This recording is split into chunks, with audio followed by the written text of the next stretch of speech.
Welcome to Truth Behind History. Today we are diving into Darwin and Wallace, and how Victorian science decided who got credit for the theory of natural selection.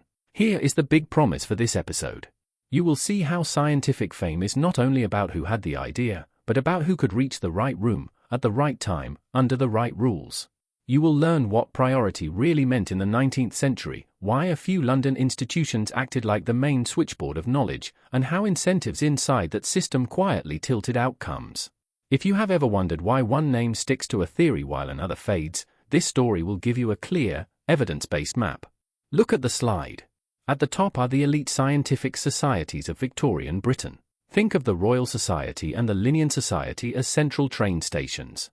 Most serious scientific traffic passed through them. If your ideas reached those platforms, they could be scheduled, read aloud, printed, and routed outward to readers across the empire. If they did not, your work risked sitting in a trunk, a letter drawer, or a forgotten provincial journal. How did this routing work in practice? First came the meeting. A paper or communication would be selected, read in a society meeting, and often summarized in minutes.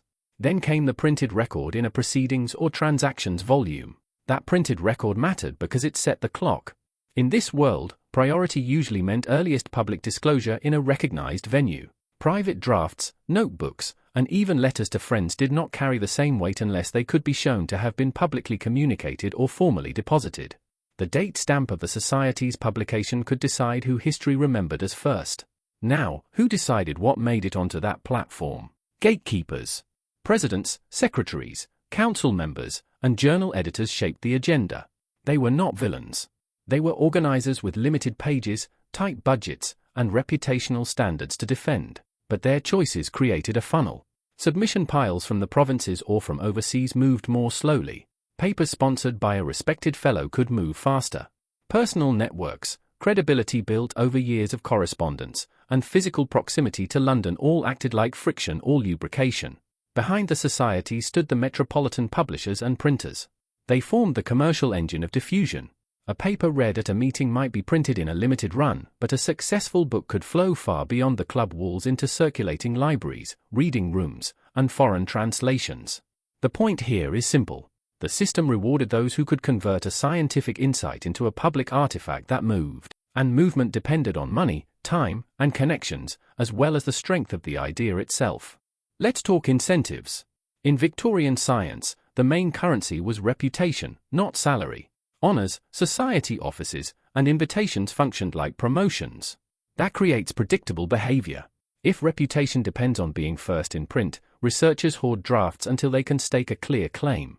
If recognition is concentrated in a few venues, everyone fights to be heard in those rooms. If the city is where reputations are minted, those outside the city face a time penalty. None of this requires conspiracy. It is the quiet math of a centralized system. One more clarification. When we say centralized, we are describing an administrative and geographic reality. London's societies held the ledgers, the lecture halls, and the printers. That concentration brought benefits. It created standards, preserved records, and allowed rapid cross-checking. But it also introduced delays for outsiders, amplified the influence of a few editors and officers, and sometimes made logistics as decisive as logic. Ideas still lived or died by evidence. Yet the path evidence had to travel ran through a narrow corridor. Keep this structure in mind as our story unfolds. Two naturalists will try to move the same core idea through the same narrow corridor, but they will start from very different places on the map. The system you see on this slide will explain much of what happens next. Picture two men staring at the same puzzle from very different balconies. On one side, Charles Darwin, born in 1809, a gentleman naturalist with the rarest scientific resource of the 19th century. Time. After the voyage of the Beagle in the years 1831 through 1836, Darwin returned to England with crates of specimens and notebooks full of questions. He settled into a life where the laboratory was his house, the library was within a short ride, and the mail coach arrived with regularity. He could raise pigeons to study variation, correspond steadily with botanists and breeders, and sort years of observations into a theory with careful, almost accountant-like patience. Think of Darwin as a hub. People, facts, and letters came to him. He had the bandwidth to compare, contrast, and revise. On the other side, Alfred Russel Wallace, born in 1823, a self-taught surveyor turned naturalist who financed science the hard way. by hunting, preparing, and selling specimens. Wallace spent years in the Amazon and then years more in the Malay archipelago, from Borneo to the Moluccas. His laboratory was a canoe, a jungle camp, and whatever desk he could borrow near a trading post. His data arrived by foot and by sail, not by a morning post. When you live by selling birds of paradise and beetles to collectors in London, every hour has two prices. The money price of your next meal, and the opportunity cost of not writing when you are skinning specimens in humid heat. Think of Wallace as a moving node on the edge of the map. He gathered raw information by the ton. He paid for it with sweat, risk, and distance. Now, the shared problem that held both men in its grip. Why do species change over time, and how do new species arise at all? If individuals vary, if some variations help their bearer survive or reproduce a bit better, and if the pressure of limited resources squeezes populations every season, could small advantages accumulate into large differences across generations? Both men saw, in field and in farm, that life is a tournament with rules written by survival and reproduction. Both wrestled with the logic of population pressure and the harsh math of who leaves offspring and who does not. You can feel the same engine turning in two separate heads. Notice the contrast in working conditions. Darwin's daily rhythm encouraged synthesis. Long runs of reading and reflection. An expanding circle of correspondence. A steady archive of notes where cross-checking was possible. Wallace's rhythm encouraged pattern recognition under constraint. He lived inside diversity hotspots. He watched islands split populations like natural experimental labs. He tracked how geography and isolation shape variation because he had to navigate those barriers to collect his living. 2 vantage points. 1 mechanism forming. Here is a useful economic lens without any slogans. When knowledge production is capital intensive in time and networks, those with slack can integrate. When knowledge production is capital intensive in travel and risk, those at the frontier can discover patterns firsthand. Both routes can reach truth, but they travel at different speeds and they leave different paper trails. The gentleman at the center tends to produce letters, drafts, and polished manuscripts. The collector at the edge tends to produce crates, field notes, and dispatches. Later historians will follow the paper trail more easily than a shipping ledger. That asymmetry does not decide who is right. It does shape who is easier to cite. There is also a moral texture to their choices. Darwin chose to wait, to test, to consult breeders, to strengthen the case brick by brick. Wallace chose to go, to look, to risk malaria, storms, and uncertain markets to gather evidence where nature's contrasts are sharpest. Neither path is superior in virtue. They are complementary. One shows how a theory matures in the library and garden. The other shows how a theory is sparked in the field where variety slaps you in the face with every new island and every new altitude.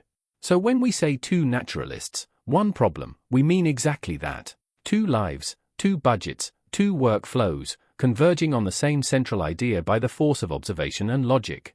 Keep both vantage points in your head as we move forward. The mechanism of natural selection is simple to state, but it requires years of patient seeing to believe, and both men were expert seers. One from a desk stacked with letters, one from a shoreline stacked with crates. To understand why one idea travels faster than another, you have to measure 3 forms of capital: money, networks, and time. Each is a fuel. Each has a clock. Start with money. Darwin's family resources bought him the rarest asset in 19th century science: slack. That is the breathing room to read, to think, to correspond, and to revise without the rent chasing you. Slack compounds like interest.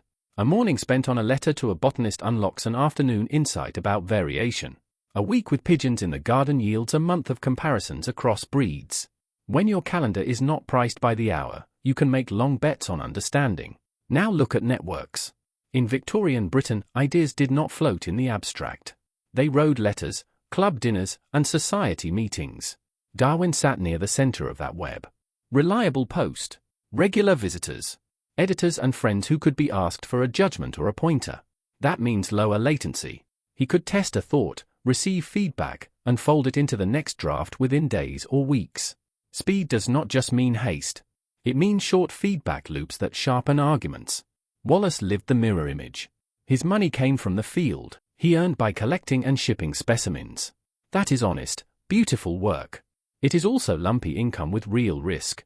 Your month's pay can be delayed by a storm, a broker, or a customs office you have never seen. And every hour spent skinning a bird of paradise is an hour not spent polishing a manuscript that could be read in London. The opportunity cost is constant. The clock is louder. Then there is the hard reality of distance. Wallace often wrote from the geographic edge of empire. Each insight had to cross oceans by ship and steam. Pack the letter. Find a reliable captain. Wait for a packet boat. Hope the monsoon cooperates. Even in a well-run imperial post, weeks turn into months. That delay is not a conspiracy. It is physics and logistics. But when scientific priority depends on dated receipts of public communication, a few extra weeks can decide who appears first in print. Consider a cruel example of risk. In 1852, the ship carrying Wallace home from the Amazon caught fire. Years of notes and specimens were lost at sea. He survived. He started again. But think about what vanishes with a trunk of notebooks. Your paper trail. The archiver, later historian, would cite the letters you would have quoted to anchor a claim. In a world where reputation followed what could be shown and printed, that loss is a second shipwreck. One of memory. Notice the tempo difference emerging. Darwin's tempo is steady and recursive. Think. Write. Mail. Receive. Revise. Wallace's tempo is punctuated and heroic. Trek. Observe. Collect. Survive. Dispatch. Wait. Shipments and letters move in bursts. The first tempo produces drafts, proofs, and a growing circle of readers. The second produces dazzling first-hand patterns and the lived intuition of how islands and barriers shape life. Both are scientific, but they generate different artifacts, at different speeds, for different audiences. There is also a quiet economic lesson here. When a system rewards being first to public disclosure, the value of a reliable, low-latency network increases. When access to those networks is geographically and socially uneven, the same quality of insight can face different frictions getting to the page. No malice required. Just the math of distance, cost, and queue position. So as we move forward, keep these clocks in your head. Money as time. Networks as bandwidth. Distance as delay. The path from idea to public record ran through them all. And those paths did not look the same from a study in Kent as they did from a hut on a humid island. Imagine opening your mail and finding your life central idea, but written by someone else. That was Darwin on June 18, 1858. He read Wallace's essay from turn 8 and saw, line by line, the same engine he had been nursing for years. Variation, struggle, selection, accumulation. The logic was there. What do you do in that moment? Darwin did two things. First, he acknowledged the overlap. Second, he reached for the rules of the system. He wrote at once to Charles Lyell and Joseph Hooker, two senior figures who knew both his long work in progress and the norms of priority in London's scientific world. In a centralized system, when stakes are high, you ask the referees to step onto the field. Lyell and Hooker faced a tight constraint. Wallace was thousands of miles away in the Malay archipelago. Darwin's own household was struck by a family crisis. Time was short. Reputation was at stake. The goal was to be fair within the customs of the day. Their solution was procedural, not personal. They would place documents into the official pipeline of the Linnean Society so that the record would show two independent routes to the same idea. Here is how they built that record. They assembled a packet to be read at the Society.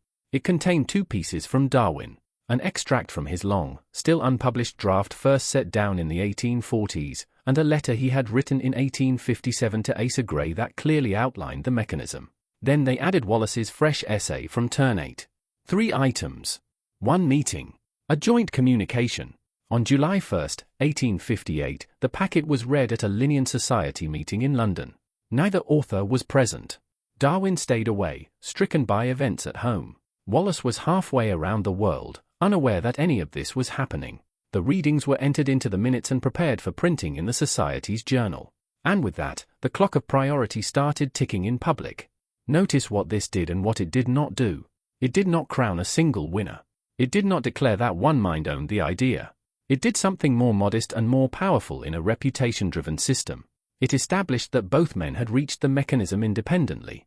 It showed that Darwin's thinking predated Wallace's letter by years, and that Wallace had arrived at the same mechanism on his own. In a world that values dated public disclosure, those pages became the anchor points. Was this ideal? Of course not. It was a rush job under pressure, done by friends of Darwin who also respected Wallace. But think about the constraints. If you wait months to consult Wallace, Darwin's decades of notes remain unpublished and vulnerable to endless second-guessing. If you publish only Wallace's essay, you ignore the documented earlier work sitting in Darwin's desk and in letters that senior scientists had seen. The joint reading was a compromise, a way to protect fairness as best as the machinery of the day allowed. There is a systems lesson here. When a few institutions control the on-ramp to the official record, their officers do more than schedule talks. They arbitrate the past. By choosing which documents to read and in what order, they set priority lines that later historians will treat as bedrock. That power can be used responsibly, as Lyell and Hooker tried to do. It can also create perceptions of insider advantage. Both truths can exist at once. Another practical point. The Linnean Society's proceedings were not a mass medium. They were a ledger. A careful, respectable ledger. The immediate public impact of the joint reading was small. The long-term impact on priority was enormous. Because when collectors, reviewers, and future authors asked, who first put natural selection into print in England, the answer lived in those dated pages. So, June to July, 1858. A letter arrives. Gatekeepers confer. A joint communication is read. The record is set. No villains required. Just a centralized system doing what centralized systems do. Converting private insight into public timestamp under imperfect but explicit rules. Now we reach the pivot from ledger to locomotive. In November of 1859, Darwin does something simple and world-changing. He turns a mechanism into a book. Not a short paper, not a private memorandum, but a full, carefully argued volume with a single author's name on the cover. On the origin of species by means of natural selection. A long title and a clear promise. Why does a book matter so much in this ecosystem?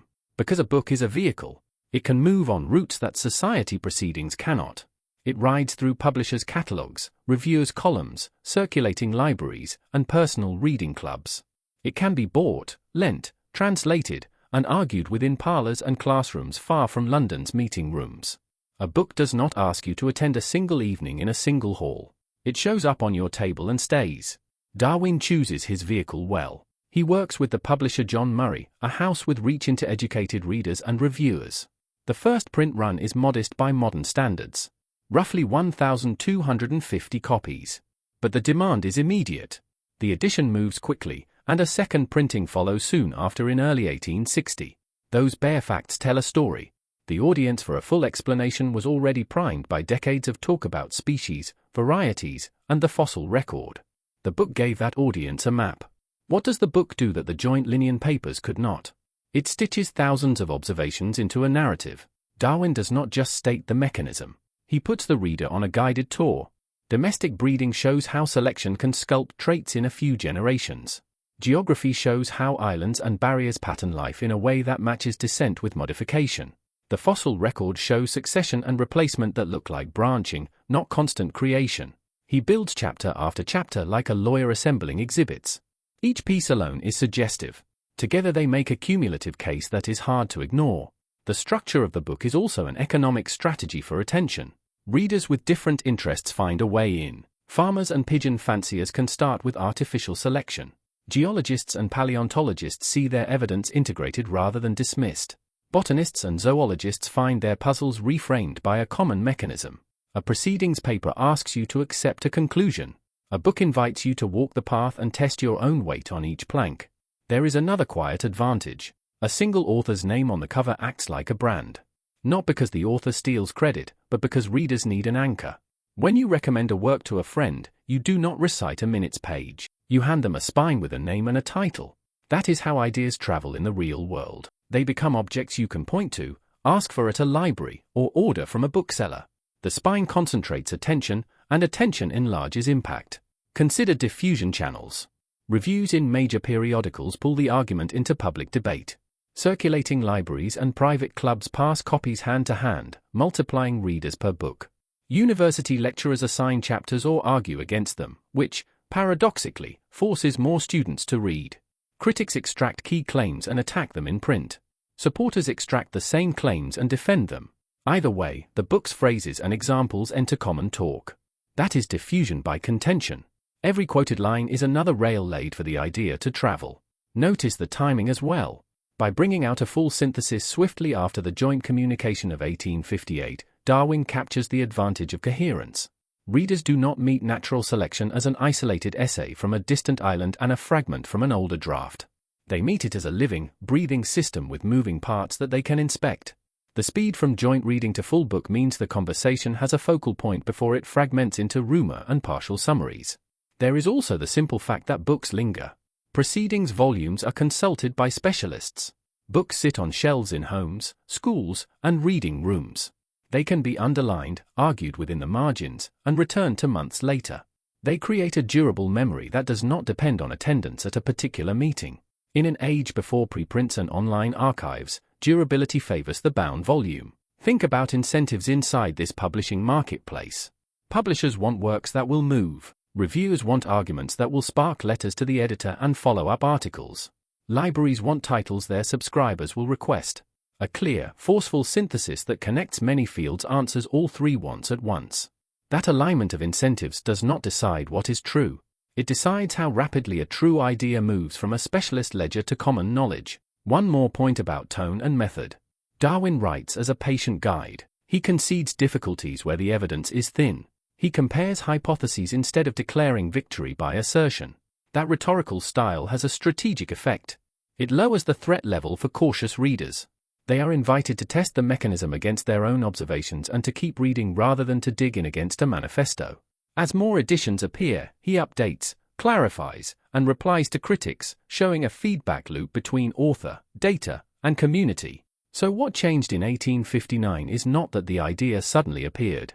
It is that the idea acquired a vessel fit for travel, a vessel that readers could find, hold, and pass along. The same mechanism that lived as a sketch, a letter, and a joint communication now occupied a single, accessible narrative that could traverse the rails of the 19th century book trade. That is why the book mattered. It turned a theory into a tour, and a tour into a movement of minds. What happens after an idea leaves the printing press and enters the bloodstream of debate? In Victorian science, the answer often arrived stamped in metal. Medals, prizes, and elected honors took a lively conversation and turned it into an official memory.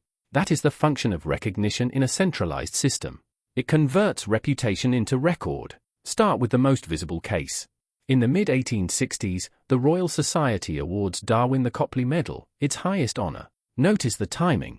The joint communication that established priority was in 1858. The book that carried the argument into drawing rooms and lecture halls was in 1859. Recognition follows diffusion.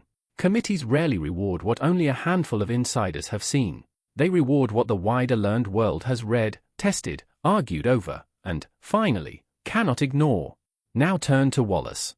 Half a century after the joint presentation, the Linnean Society commemorates that day with the Darwin A. Wallace Medal, placing both names on the front of the coin and, in effect, on the front of the story. The symbolism matters.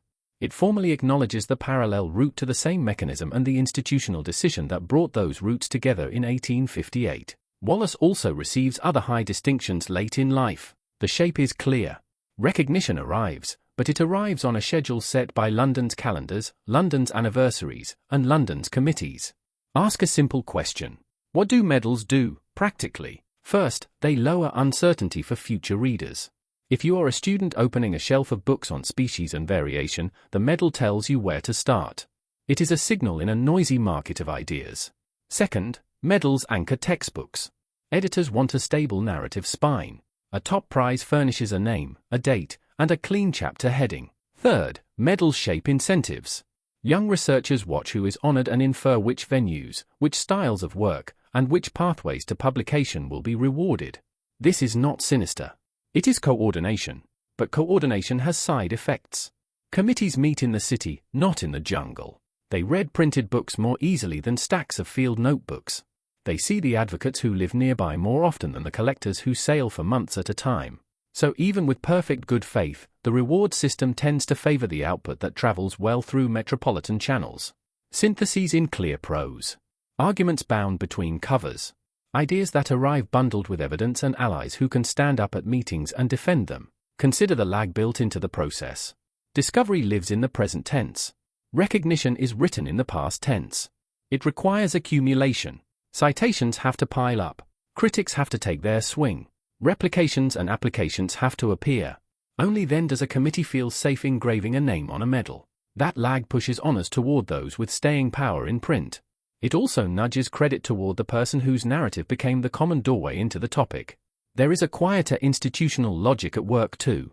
Societies and academies protect their own credibility. A medal is a public wager. If they place it on a book that will not last, they pay in prestige. So they prefer arguments that have already survived a round of scrutiny. That preference is prudent. It is also path-dependent. Once a book has become the reference, it becomes easier to cite, easier to teach, and easier to honor. The loop closes. Success breeds visibility, and visibility attracts recognition. Where does this leave our two naturalists inside the reward system? Darwin's synthesis, widely circulated and continuously debated, is exactly the kind of artifact that committees can assess and honor.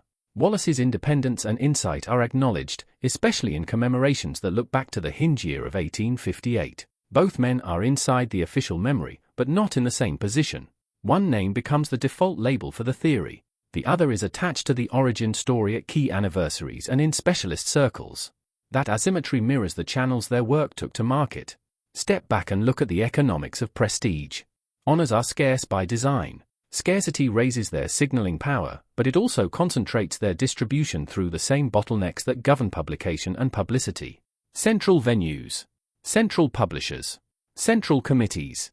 If you map those nodes, you can often predict where the medals will land before they are struck. So the lesson of recognition is straightforward. Medals do not create truth. They certify that a community has, for now, settled on a story about where the truth came from. In this case, the story aligns with the artifacts that traveled the farthest and the fastest. A joint reading set the baseline. A book carried the banner. Committees made the banner official. And once a banner is official, it flies over the next generation's textbooks, lectures, and public memory. Up to now, Darwin and Wallace look like two climbers who summit the same mountain by different routes. Here is the twist. On the final ridge, they looked in different directions. Darwin kept pushing a strictly natural path. When he turned to humans, he insisted on continuity. The same slow forces that shape finches and barnacles, he argued, also shape human bodies and even parts of our behavior. He added a second mechanism alongside natural selection called sexual selection. In plain terms, who mates with whom, and who attracts attention, can steer traits over time. Bright feathers, antlers, elaborate displays, even certain human features could be products of that long tournament of choice and competition. Darwin's move here is consistent. He keeps the story inside nature's toolkit. Wallace agreed with natural selection for animals and plants. He defended it passionately. But when he examined the human mind, he drew a line. He argued that the human brain seemed overbuilt for survival tasks in a wild environment. Why, he asked, would a hunter-gatherer need the latent capacity for advanced mathematics, symphonic music, or abstract philosophy? He concluded that natural selection alone could not account for the higher faculties. At that point, Wallace opened the door to spiritual explanations, suggesting that an unseen intelligence had lifted the human mind beyond what selection could sculpt. For many leading scientists of his day, that was a step too far. Now, make this concrete. Imagine two letters arriving at a London editor. One says, the same tools that shape the peacock's tail can, over deep time, shape parts of human behavior. The other says, the natural tools work well for animals, but human mental powers require an extra cause beyond nature. Which letter fits comfortably into the growing program of laboratory method, comparative anatomy, and uniform processes? Which letter makes editors and reviewers brace for a philosophical detour? Even before you add personalities, you can see how reception will tilt. The two men also disagreed about sexual selection itself. Darwin thought that mate choice could drive extravagant traits, especially where females consistently preferred certain displays. Wallace countered that many supposed ornaments could be explained by plain natural selection, like warning colors or camouflage, and he doubted that animal aesthetics could carry the causal load Darwin placed on them. This was not a quarrel about whether selection mattered. It was a quarrel about which levers it pulled hardest, and where those levers stopped. Why did this divergence matter so much for networks? Think of advocacy as a relay race. You need colleagues who can take your baton into lectures, journals, and textbooks. Darwin had allies ready to defend a fully natural account. Huxley, for example, wanted a clean, secular framework he could argue in public without splitting the mechanism into natural for animals and special for humans. Wallace's turn toward spiritualism and his sharp critique of sexual selection made that relay harder. Admirers could still praise his field genius and his early insight, but they hesitated to carry his later arguments into the center of the program. There is a quiet structural lesson here. Scientific communities often favor theories that extend one method across many domains rather than mixing methods at the border. Uniform toolkits are easier to teach, easier to test, and easier to scale. When Wallace carved out an exception for the human mind, he signaled a split in the toolkit. That move did not erase his role in discovering natural selection. It did, however, reduce the overlap between his later arguments and the agenda of the metropolitan network that was building a comprehensive naturalistic science. Step back and you can feel the incentives at work without anyone scheming. A theory that stays within observable causes is easier to institutionalize. It fits funding, curricula, and journals that prefer testable claims. A theory that invokes a special cause for one species, however sincere and philosophically argued, becomes harder to slot into that machinery. Over time, the name most aligned with the expanding method tends to stay at the center of the story. The other name remains honored, but at a slight remove, often framed as the brilliant co-discoverer who later took a different path. So the divergence is not a morality play. It is a map of how ideas travel. Darwin extended nature's tools into human questions and kept the conversation under one roof. Wallace marked a boundary and brought in an additional roof for the human case. Both positions were argued in good faith, but the first position fit the rooms where the next generation of scientists were gathering their chairs. Look at the single word at the top of this slide. Darwinism. It is only a label, yet it did a massive amount of work. Why do movements and mechanisms get people's names attached to them? Because names lower search costs. A student asks a librarian for Darwin on species. A reviewer writes a headline with a single hook. A lecturer promises a course on Darwinism and evolution. The label compresses a sprawling argument into one memorable tag. That has benefits. It speeds conversation. It organizes shelves. It signals quickly what you are about to read. But it also has a cost. It narrows credit to the person on the tag even when the story is shared. There is another reason the name stuck. The vehicle we talked about earlier was a book with one name on the spine. When ideas travel through books rather than minutes pages, the public remembers the author on the cover. Advocates helped too. Huxley and others turned Darwin into a banner in public debates. Critics helped as well, because opponents also need a single target. It is easier to argue against Darwinism than to argue against a joint communication read on a rainy night at the Linnean Society. The friction of conversation favors a short, sharp label. Now notice the irony in the image at the center of the slide. In the late 1880s, Wallace publishes a major synthesis of natural selection and he calls it Darwinism. Why would he do that? Several practical reasons. First, he wants to defend the mechanism clearly and to reach the widest audience. The existing marketplace is already using Darwinism as the shelf label. If you want your defense filed in the right place, you use the label on the drawer. Second, it disarms confusion. By adopting the common tag, Wallace can say, "This is the theory I helped discover," explained under the name people already recognize. Third, publishers and reviewers favor the familiar. The name Darwinism guaranteed attention, and attention guaranteed readers for arguments Wallace cared about. So the eponym is not just a hero story. It is a market story. A name with high recognition reduces the cost of distributing an idea. That reduction invites more citations, more course titles, more review essays, and more arguments framed in terms of that name. Success compounds. The more the label is used, the more it becomes the only convenient handle to grab. That is how a shorthand turns into a banner, and a banner turns into public memory.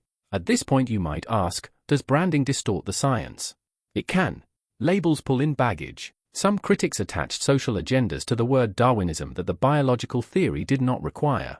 Some admirers used Darwinism as a catch-all for lines of evidence Darwin himself was still wrestling with. A label is efficient, but it is also sticky. It picks up meanings as it rolls through the culture. That is a reason to read the underlying argument rather than the banner alone. There is a quieter lesson about fairness. When credit concentrates under a single name, it becomes harder for parallel contributors to be seen. Not because anyone is hiding them, but because the public template becomes fixed. Textbook writers have limited space. Museum plaques need a single headline. The teacher facing a 90-minute lecture wants one story that students can hold. The label does that job powerfully. And once the habit sets, every new edition repeats it, like a path worn deeper with each step. If you study the slide's word cloud, you can see how the label performed in print. Darwinism shows up in titles, headlines, and catalogue entries. Wallace's name appears, but often as a modifier inside a sentence rather than as the title itself. That is the difference a banner makes. It gives one name the job of summoning the whole conversation, while other names get introduced along the way. None of this changes the core historical point we established earlier. Two naturalists reached the same mechanism independently. The label does not rewrite that. It simply tells you which doorway most readers used to enter the house. And Wallace, by titling his own synthesis Darwinism, chose to hang a brighter sign over that doorway for pragmatic reasons. He wanted the argument to win in the world as it actually worked. So when you hear the word Darwinism, hear the science, of course, but also hear the system. Hear the publishers who needed a spine to stock. Hear the reviewers who needed a headline. Hear the advocates and critics who needed a handle to pull. Labels make ideas legible at scale. They also shape how credit is distributed as the idea moves. Take a step back and look at the map. In the 19th century, London is not just a city. It is a switchboard. Papers are read there. Editors meet there. Printers and reviewers live within a few streets of each other. The metropole compresses distance into conversation. If you can walk your idea from a study to a club dinner to a society meeting, your latency is measured in days. Now slide your finger out to the archipelagos where Wallace worked. Here the same idea has to travel by canoe, by coastal schooner, by packet steamer, then by ocean ship, and finally by cart to a printer. Every handoff adds uncertainty. A wet season lengthens the gap. A captain changes course. A harbor inspector holds a trunk. No one is plotting against you. The world is simply large, and logistics are a tax on the periphery. This is why center and periphery feel so different to the same scientist. At the center you can schedule a reading and then walk home past a bookshop that will stock the printed proceedings. On the periphery you schedule the weather. You arrange a courier at a trading post and you hope that the letter, carefully packed against humidity, catches the right ship before the monsoon turns. The center shrinks the corridor between thought and public timestamp. The periphery stretches it. Focus on intermediaries. In London, an author can deal directly with a society secretary, an editor, or a publisher. Face-to-face shortens misunderstandings. On an island station, your intermediaries are agents, shipmasters, and brokers who do not read your science. Their incentives are not to speed your proof into print. Their incentives are to protect cargo, collect fees, and make the next departure. Again, no malice needed. Just different goals touching the same envelope. Mail routes make the point concrete. A letter from Ternate does not fly to a desk in a straight line. It threads a path through regional hubs, then major ports, then the Atlantic crossing, then the British postal network. If that path takes weeks longer than a letter mailed inside England, the date stamp at the receiving end reflects geography more than genius. When a system defines priority by dated public disclosure, the ocean quietly becomes a co-author of your fate. Centralized arbitration compounds the difference. When disputes or ambiguities arise, the verdict is set in the rooms that happen to be in London. Officers and counsels at the societies decide what gets read, in what form, and on which evening. They also decide which documents count as establishing a prior claim. That does not mean they are unfair. It means the forum itself is part of the outcome. If you live nearby, you can answer a question this week. If you live far away, your answer sails for 2 months. There is an economic rhythm under all this. The metropole bundles complementary services that lower the cost of being heard. Reliable post lowers transaction costs. Thick networks lower search costs for referees and collaborators. Concentrated audiences raise the expected payoff of a single presentation. The periphery raises each of those costs, which means the same unit of insight yields different expected returns depending on where you stand. Now translate that into memory. Textbooks and histories often follow the paper trail that is easiest to retrieve. Proceedings in London libraries. Reviews in metropolitan journals. Correspondence archived by secretaries who kept tidy filing systems. Field notes lost in a ship fire or letters delayed in a monsoon do not leave the same archival footprints. Over time, the center's roads are paved and signposted, while the periphery's tracks fade into undergrowth. Later readers walk where the signs point. Here is the sober takeaway. Center versus periphery is not a morality tale. It is a logistics tale with moral outcomes. Who gets credited first, who becomes the shorthand for a theory, who is easiest to cite, all bend toward the city that controls the calendar and the printing press. When we say logistics, not machinations, we mean that the system's ordinary workings are powerful enough to tilt the record without anyone needing to scheme. So when you look at the map on this slide, do not just see islands and a capital. See clocks. See bandwidth. See queue positions. Ideas must travel to be counted, and travel time is not evenly distributed. In this story, as in many others, geography did not determine truth. It determined how quickly truth could take legal possession of a date. Here is what this story leaves us with, once the dust of dates and additions settles. First lesson. Structures matter. The quality of an idea is one thing. The road it must travel is another. In Victorian Britain, a narrow corridor of societies, editors, and publishers set the pace and the stamp of priority. That corridor produced order, preserved records, and made debate possible. It also introduced friction for those far from London and amplified the influence of a few gatekeepers. When we study who is remembered as first, we are also studying mail schedules, meeting calendars, and publishing contracts. That is not cynicism. That is the operating system beneath the history. Second lesson. Priority and fame are not the same currency. Priority asks, who first made a public, citable disclosure? Fame asks, whose version reached the most minds, the fastest, with the strongest vehicle. A joint communication in a society ledger can establish priority. A coherent book can establish the conversation. Medals and honors arrive later and tend to ratify the book that traveled. If you want to understand the arc from discovery to textbook, follow both currencies and watch how they trade against each other over time. Third lesson. Incentives shape behavior in quiet ways. When recognition concentrates in a few venues, researchers try to reach those venues. When speed to print is rewarded, reliable networks become as valuable as insight. When a single author's name on a spine lowers search costs for readers, eponymous labels stick and compound. None of that requires malice. It does, however, create predictable patterns, center over periphery, synthesis over fragments, book over minute, label over list. Fourth lesson. Divergence in method matters for reception. Darwin extended natural mechanisms into human questions and kept the toolkit uniform. Wallace defended the mechanism for animals but carved out an exception for the human mind. The first path fit the expanding program of laboratory method, secular debate, and teachable continuity. The second path signaled a boundary that many editors and advocates were not prepared to cross. Ideas live inside networks of method. Networks prefer tools they can carry everywhere. Now the moral questions. How should credit be shared when insight emerges in parallel? What safeguards reduce the tilt that geography and class introduce into the record? How do we honor field labor and frontier risk alongside desk labor and metropolitan synthesis? And in our own time, are we building channels that make it easier for good ideas to surface without waiting for a single city or a single banner? Preprints, open access archives, public data, and distributed peer communities look like modern answers to a 19th century bottleneck. They do not remove the need for standards. They multiply the places where standards can be met.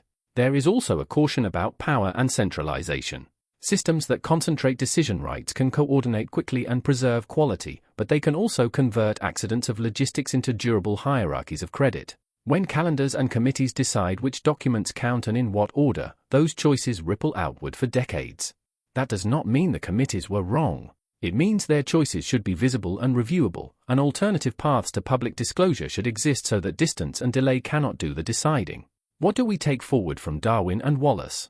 Respect for patient synthesis and respect for courageous observation. Awareness that truth needs a vessel, and that vessels are built in markets with their own costs and incentives. Humility about hero stories.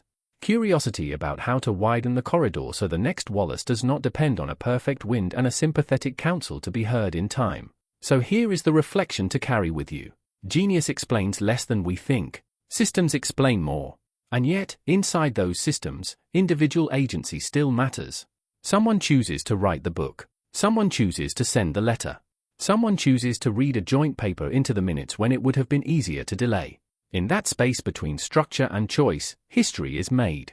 If you found this thoughtful and you want more, here is the gentle ask. Please like, comment, and subscribe.